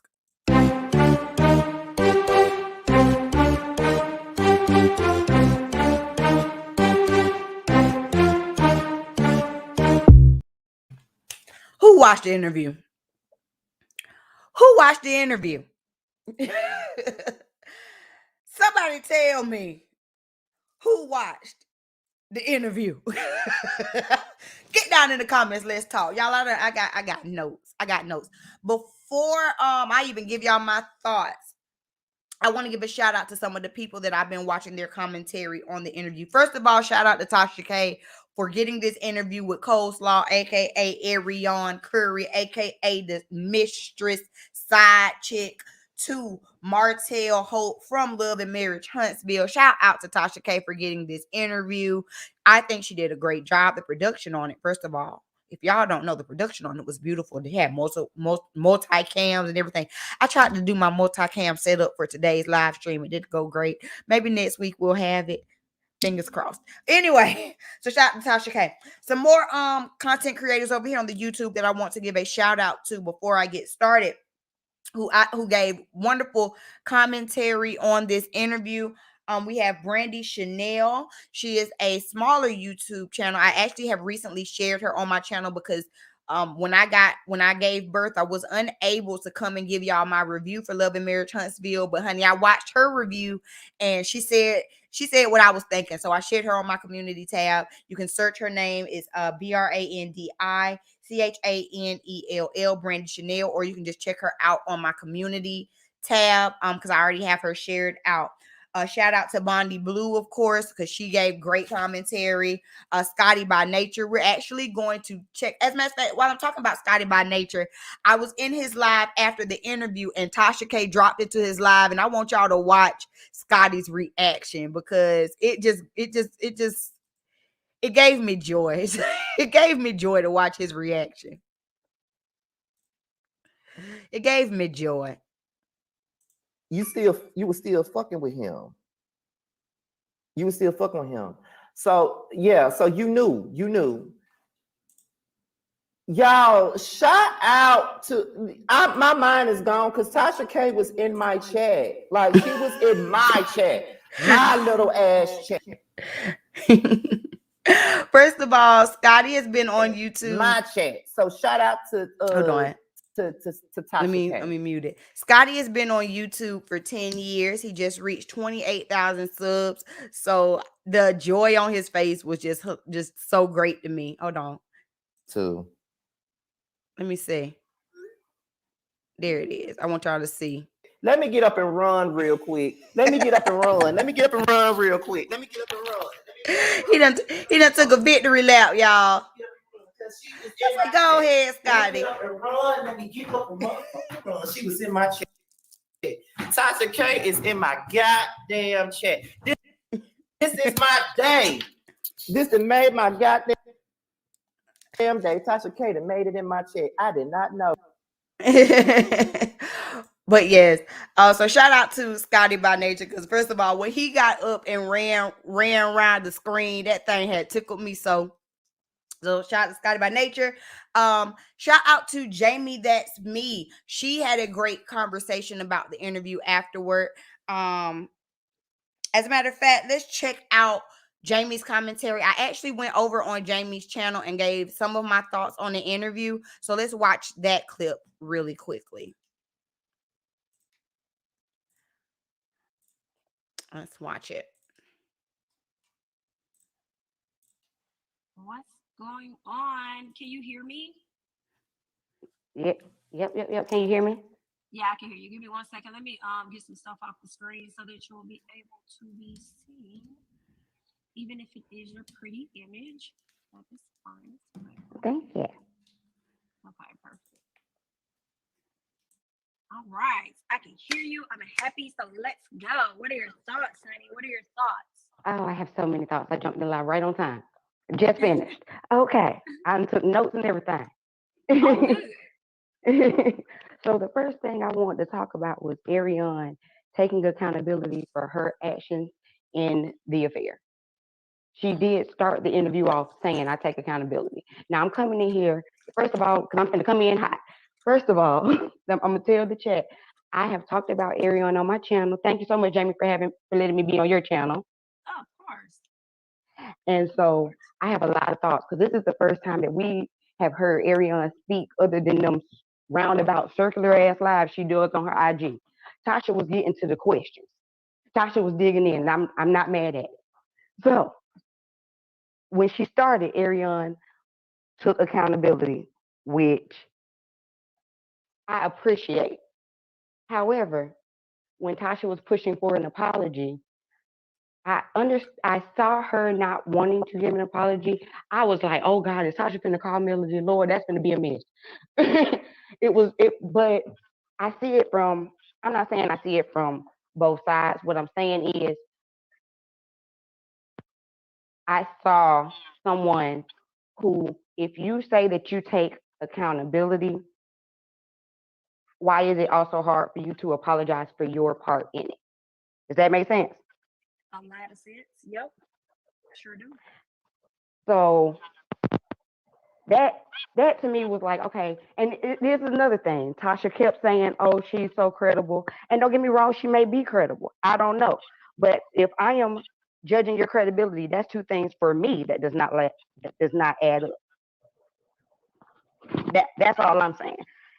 And um I am glad to. I saw somebody in chat say that she did another live, and I'm sure, I'm pretty sure I've seen it, honey. I've watched all the lives. Okay, y'all don't know. I watched Martell on what was it, Heavenly, and that's when she first. That's when it first was spoken about abortions. This is just another point for me. This is something that I'm thinking about. It hurts my feelings to hear that these two women were so tied up by this man that they are pregnant at the same time. Yes. And making decisions about their body. And then these are personal decisions, and we are talking about it on YouTube so casually. And was that It's not even something that they brought out. These things were brought out by other people. You get what I'm saying? I do. So I can understand the hurt in that. And it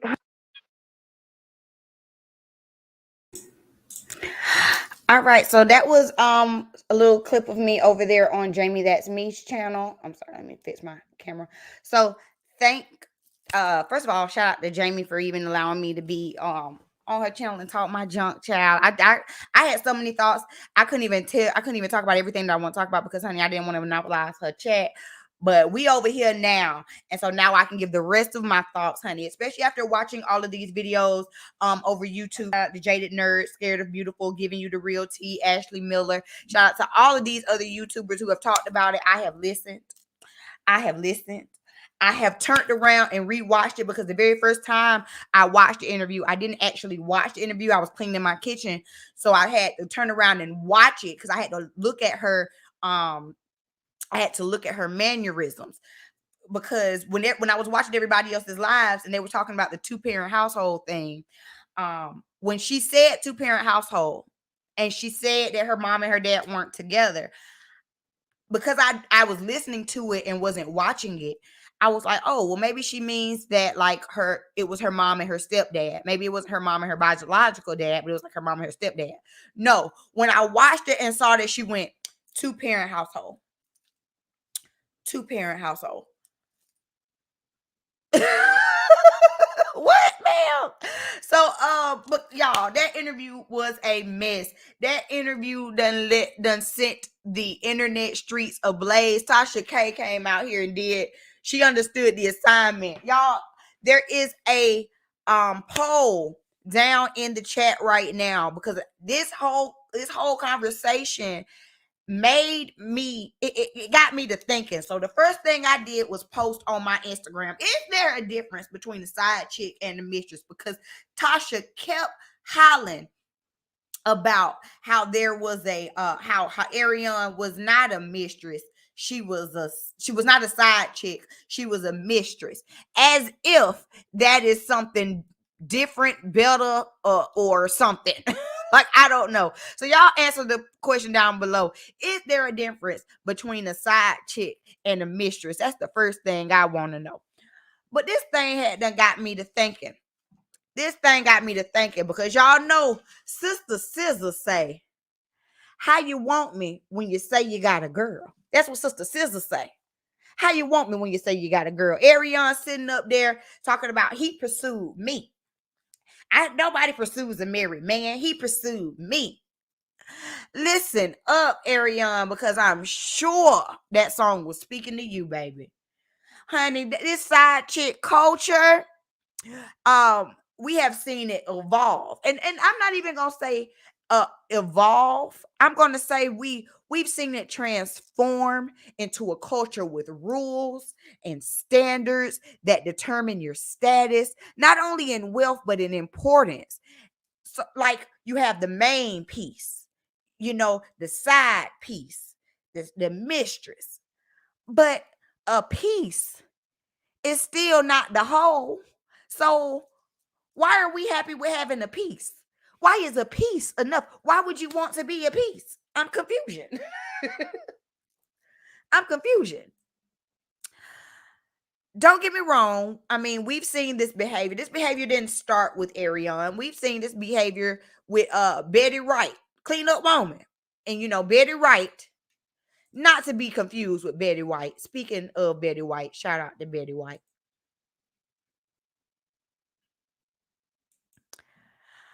But we've seen this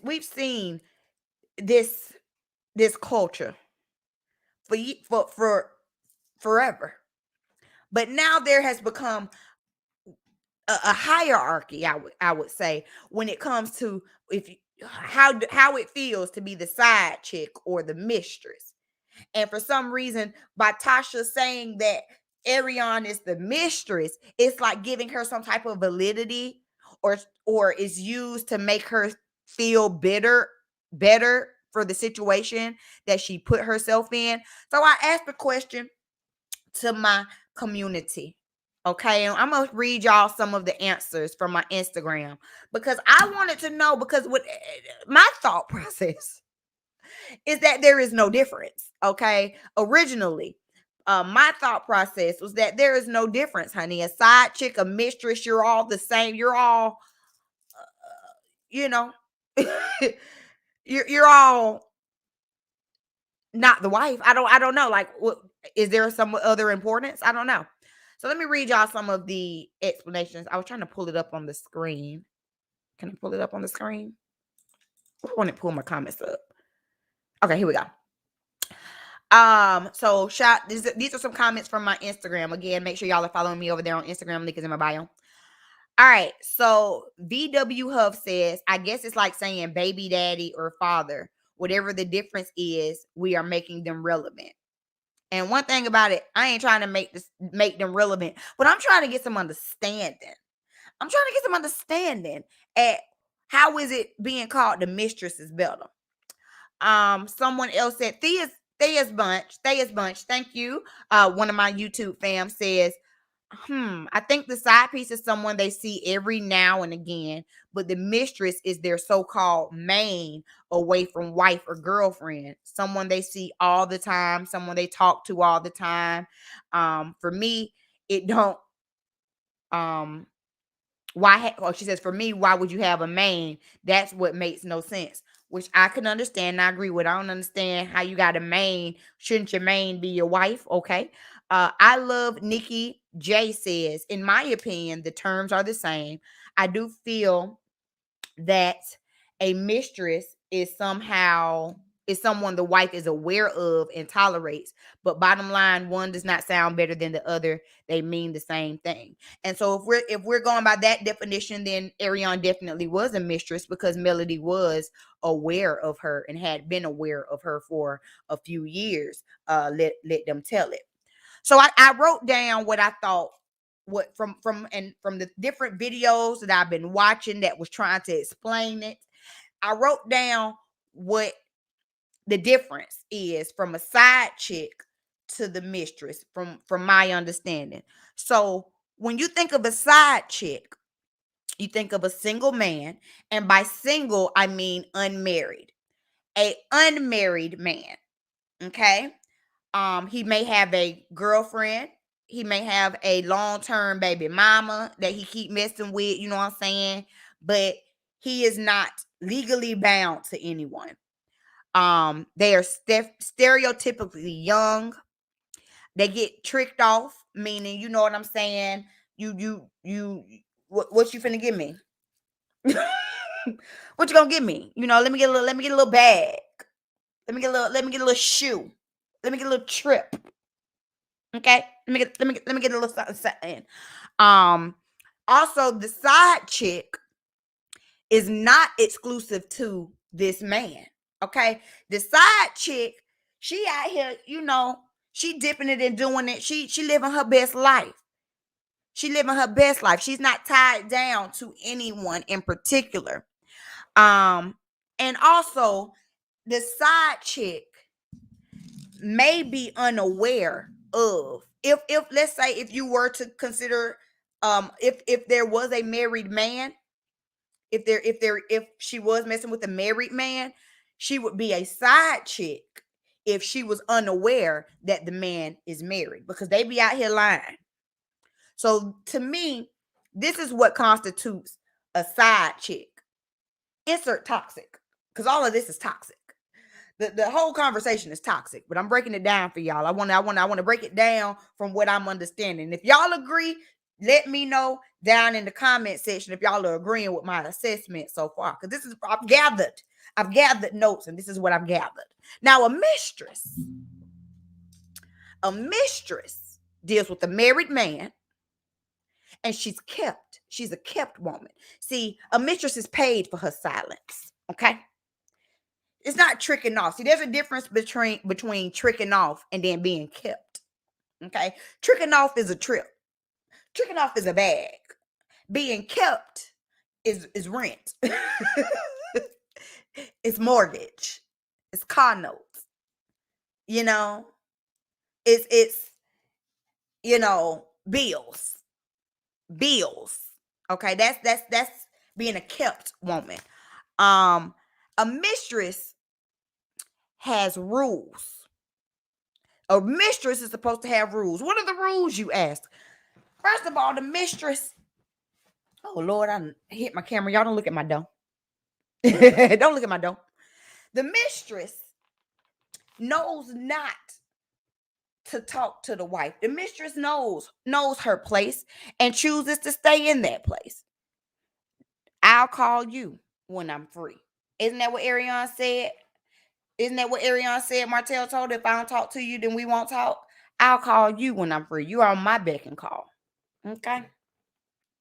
If my wife call, you play boo boo the fool. You don't do nothing. You know what I'm saying? You don't interact. Well, honey, if those are the rules of the mistress, Arionne has failed. Okay, she has admitted to speaking to Melody, and she says out of her own admission, well, it could have been seen as disrespectful when I spoke to the wife. Well, I think sleeping with a husband is disrespectful enough. Excuse me. But at what point?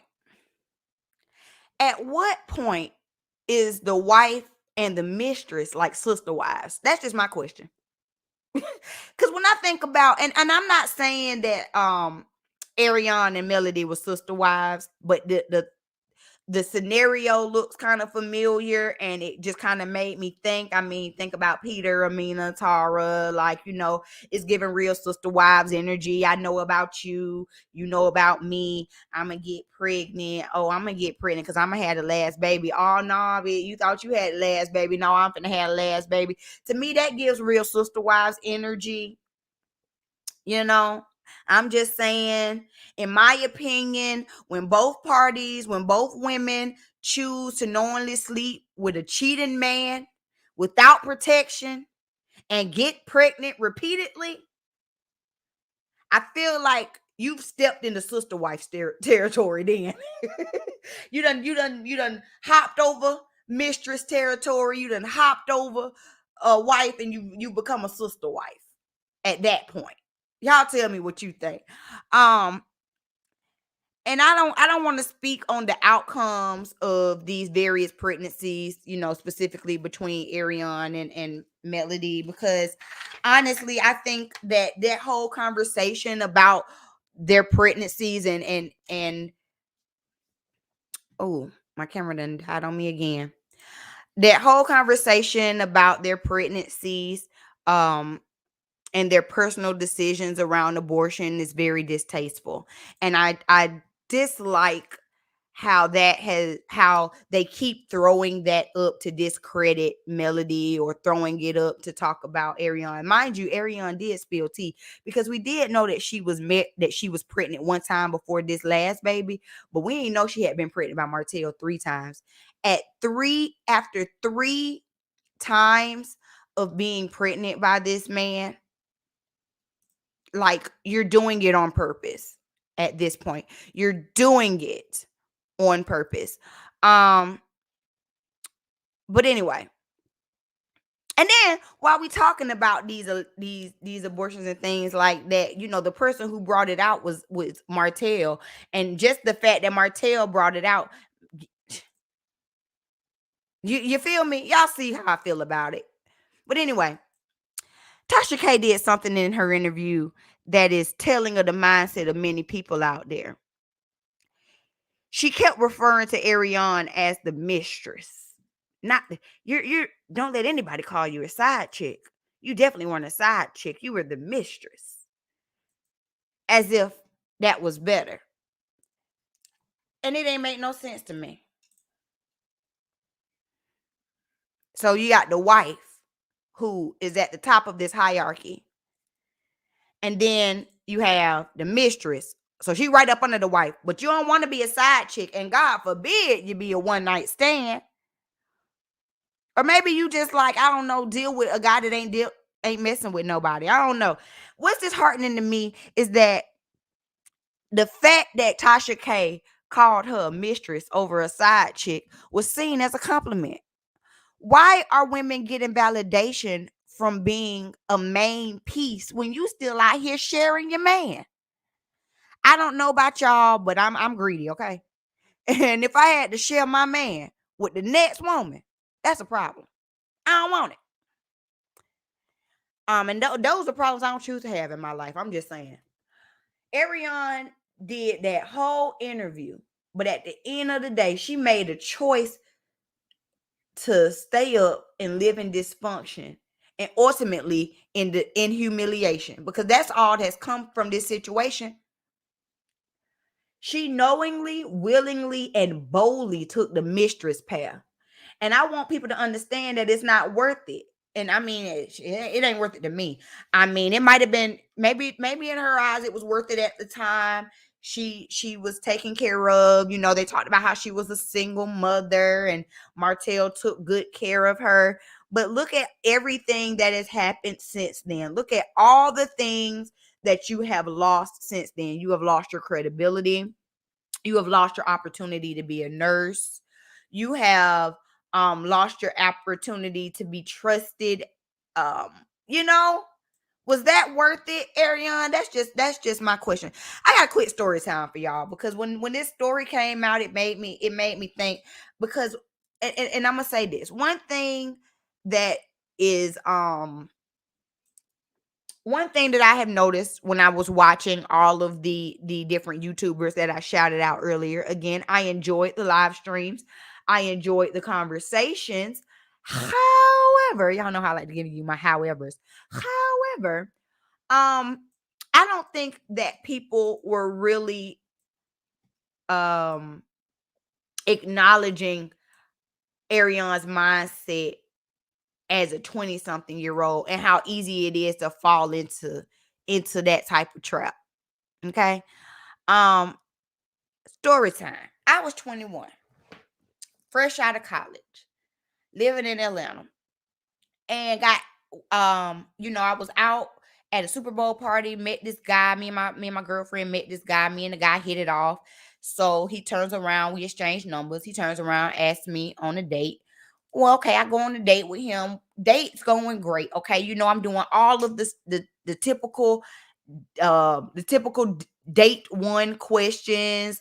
Where do you work? Where are you from? Do you have any children? I jokingly asked, you got a girlfriend? We done got through the whole day. I done ate my chicken Alfredo. I'm good. We paying, not we paying the check. I'm sorry. Let me be clear, because I don't pay no checks when I go on no dates. He pays the check. Well, we're ending the night. And he says to me, well, you didn't ask me all the first date questions. And so I said, well, I thought I asked you everything. Okay, I asked you about no. I didn't ask him if he had a girlfriend. I said, I asked you about your job. I asked you if you have kids. And then I jokingly said, this is when I jokingly said, well, I didn't ask you if you had a girlfriend. I said, I asked you if you have a girlfriend. And I joked. And he says, well, you didn't ask me if I had a wife. Y'all, the look that came out, I said, was I supposed to ask you if you had a wife? Was that a question I was supposed to ask? He was like, well, I do have a wife. I said, well, what you doing on a date with me? What kind of foolishness is this? I was so offended. I felt the way. And I was, and you know what aggravated me, what upset me the most, because we were having such a good, like, I had been in Atlanta for months, hadn't went on a good date, and we had a good date, and I'm just like, oh, this is nice, and mind you, he was older. If I was 21, maybe 22. I was 20. No, I was 22. I was 22. He might have been about 30, 31. So same age difference as Miss Arionne. Okay. And so, I'm like, oh, he was nice and all this stuff. And so my feelings was hurt. I'm like, dang, you out here married? Well, never mind. So he walked me to my car and I had a whole attitude. I was like, well, all right, thank you. Thank you for dinner, whatever. And I left. Well, maybe a few weeks later, he invited me and my girlfriend out to this club. One of his, because he was a part of a fraternity. He was a part of Omega, and I'm a Delta, so they were having some type of Omega party. And so he invited me to the party and was like, oh, we're going to have a VIP section, da, da, da, da, da. So I'm like, okay. I called my homegirl. I say, oh, we invited to this party. Let's go. So we go to the party. We have a good time. I thank him for inviting us to the party. I ain't danced with him or nothing, but we were in the section with him and stuff. So we leave the party. It's the end of the night. We in Atlanta, downtown, honey. My girlfriend, I rode with her. She ain't got a boot on her car. Child. Sitting at the parking where she ain't got no business. So she done got a boot on her car. So he had walked us to the car. And because we were waiting on the people to come and take the boot off of her car, he sat out there and waited with us. And he was like I'm sitting on the car and he's like standing in front of me in front of the car, and me and him are talking. And we didn't do anything inappropriate. We didn't say anything inappropriate, but he was close up on me. And end of the night, we say our goodbyes, get the boot, we go home. On the way home, my girlfriend says to me, she says, you was a little close to that married man. She says, you was a little close to that married man. I said, well, I didn't do anything with him. Like, I ain't trying to get with him or nothing. She was just like, I understand, but you was a little close to that married man. If you was his wife, you wouldn't have appreciated that. And when my girlfriend said that to me, I said, girl, you know what? You right. And at that point, I cut off all conversation with this man. Like, because I didn't even want it to seem, I didn't want the temptation of anything happening. Because me and him, we did have a nice little connection. I put that in quotations. Y'all can't see me.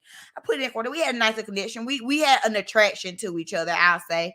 And if you keep testing that, something will happen. So I don't give any sympathy to Arionne hollering about, well, I was 24 and, we had communicated for 9 months before I got intimate with him. Well, baby, I was 22 and realized that if I keep communicating with this married man, I'm going to get myself in trouble. So let me not. So your being young is not an excuse. Okay? It's not an excuse.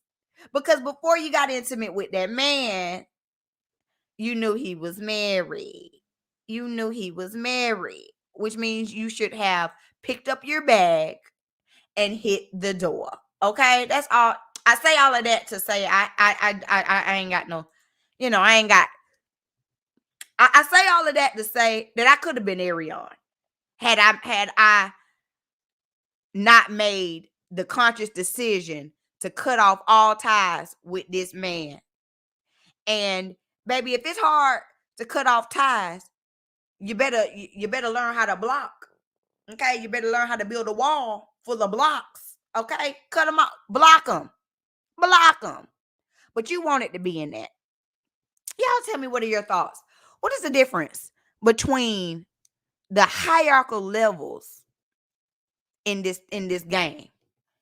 Do y'all agree with my assessment of how it's perceived? You got the wife on top, then the mistress, then the side chick, and then down there at the bottom is just a random one night stand of the jump off. That's just a man that's gonna cheat, just gonna cheat. Apparently, Martell has had many just, jump offs and side pieces and all kinds of things. But you know what? Ain't nobody above the wife, and then right after the wife is the mistress. Y'all tell me y'all's thoughts on it. And let me check out the poll. And let's see, I'm gonna put it into the poll. This is your last chance to put in a vote. Is there a difference between the side chick and the mistress? I hope that after me giving you this kind of breakdown, that you can make an informed decision on this poll. I'm ending it in 5, 4, 3, 2, 1. All right. Ended the poll, and at the end of the poll, it looks like 60% of you say that there is a difference between a side chick and a mistress. And I think that I gave y'all my thoughts on what the differences are. I don't want to be neither one of them. Now I'm one of them, not one of them. I don't want to be included in none of that personally. I think that I hope that those of you who are my beauties and my subscribers and followers aren't choosing to put yourselves in this type of situation, because baby, look at me, look at Mama Arionne, okay? She has not come out on top. Is it worth it? Let me work it. I don't think it's worth it, okay? I don't think it's worth it. You just wasted your 20s. You wasted your good years on this man, and then turned around and anyway. I'm not gonna sit up here and drag Arionne like everybody else has done. I don't agree with her. Y'all can go on all the videos that I've given on the situations on Love and Marriage Huntsville if you want to get my dragging sessions about Arionne and Martell. I've done it time and time again on this channel. I just wanted to give a little different perspective on the conversation. I wanted to hear y'all's thoughts on it. I hope that I was interesting. I did not plan on being on live this long. I definitely missed talking to y'all. We will be back doing our Finally Be Fridays. Remember that the Patreons get first dibs at deciding what will make our top 10 countdown. If you want to be included in those type of decisions, all you have to do is click the link in my description box and join the Patreon so that you can vote on what will make it into our top 10 topics for Finally Be Friday Live. I had a good time. If you are watching on the replay, please make sure that you subscribe with the notification bell on. Woo! Y'all, I'm tired now. Thank y'all so much for joining me and watching me. And we're going to go ahead and close this thing out. I appreciate y'all. Remember to join the Patreon. Remember, shout out to my Patreon. Y'all are the real MVPs. I'm going to be trying to do some special things for y'all in this new year because y'all have definitely been riding with me. If you would like to join my Patreon, it's very simple. All you have to do is go to www.patreon.com/bstokestyling and make your pledge. $5, $10, or $25. Currently, I'm trying to get to 20 Patreons, you guys. So make sure you help me reach my goal by clicking the link down in my description box and joining my Patreon. You do not want to miss out on the early access to my videos.